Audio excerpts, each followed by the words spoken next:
আমরা ভোট দিচ্ছি, এখন মনে করেন যে আমাদের এই ভোট দেওয়া নিয়ে আমাদের উপর সংশয় হচ্ছে যে ভোটটা দিয়ে ভুল করলাম কিনা। ভাষণ দিল না, আই হ্যাভ প্ল্যান, হেটার একটা অংশ, তাছাড়া আর এখানে অন্য কোনো কিছু না। কারণ এর আগে যখন তেলটা বাড়াইছে 20 টাকা, মানুষকে কত কষ্ট দিয়েছে, তার থেকে মানুষ রিমান্ডে নেওয়া অনেক ভালো ছিল। বাড়াইবেন যখন বাড়াইতেনি তখন প্রথমেই বাড়াইয়া সব পাম্পে তেল দিতেন, তা মানুষকে এত কষ্ট দেওয়ার এত নাটক করার দরকার ছিল। তবে আপনার এই প্ল্যানের জন্য আপনার অনেক ভুক্তভোগী বা অনেক খেসারত দিতে হবে, কারণ বাঙালি এখন বলদ নাই। বাড়ান, যত মন চায় যত খুশি করেন, বুঝেন নাই?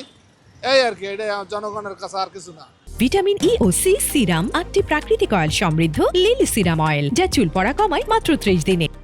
সমালোচনা থাকবে, আমাদের বিরোধী দল আছে, বিরোধী দলের ভাই কোনো কথা নাই, তাহলে ভাই এরকম দল দিয়ে তো লাভ নাই। লিটারে 5 টাকা বাড়ে, আমাদের হলো একটা চাপ বেড়ে যাওয়া, একটা খরচ বেড়ে যাওয়া। আপনি সেই খরচ হিসেবে তো আপনি আমার স্যালারি বাড়াইতে পারেন নাই, তো আপনি একটা দিকে খালি খরচ বাড়াইতে আছেন এভাবে করতেছেন। কিন্তু আমাদের যে চলতে হবে এই সমন্বয়টা তো আপনাকে ভাবতে হবে।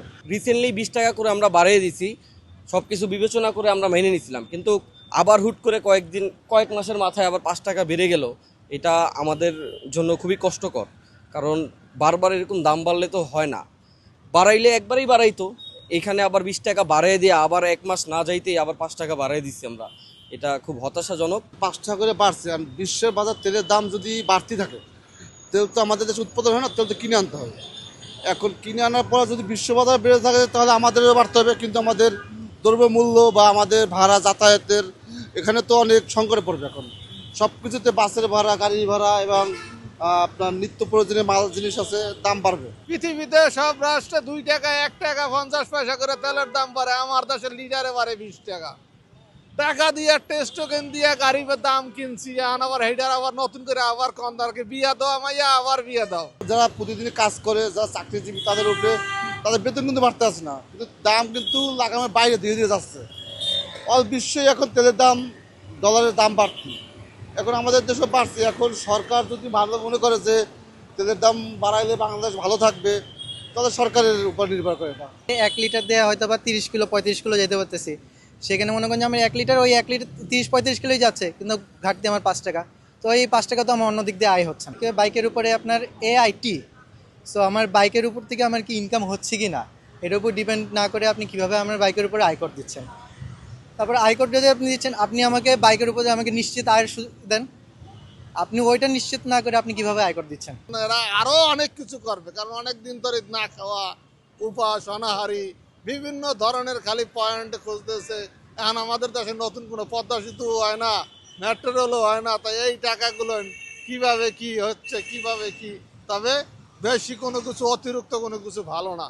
অতিরিক্ত যারা করছে তাদেরই পতন হয়েছে। আপনি লিমিটেশন করে দিচ্ছেন 200 টাকা 300 টাকা।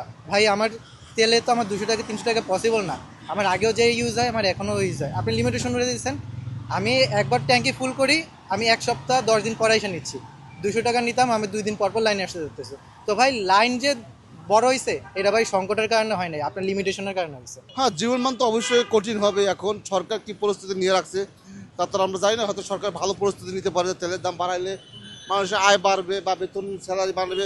শুনছি যে প্রজ্ঞাপন দেবে নাকি স্যালারি শিট বাড়াইবে, কোম্পানি হোক, মধ্যস্থ ফ্যামিলি, সবাই এটাকে বেতনের এই বাড়তি করবে, অর্থমন্ত্রী বলছে। এখন কি করে সরকার, তাদের সরকার উপর নির্ভর করে ভাই। যেটা হচ্ছে এটাই মেনে নিতে হবে। বাড়াবাড়ি করবো, কারে বলবো, কারে কি বলবো, কোনো কিছু বলার নেই। এখন তো আমাদের যে অবস্থা, চলাই কঠিন। সরকারকে কি বলবো, সরকারের যেটা মন সেটাই। সরকার তো আর মানুষের, জনগণের কথাই চলবে না, সরকারের যেটা নির্ধারিত মত ওই মতেই চলবে।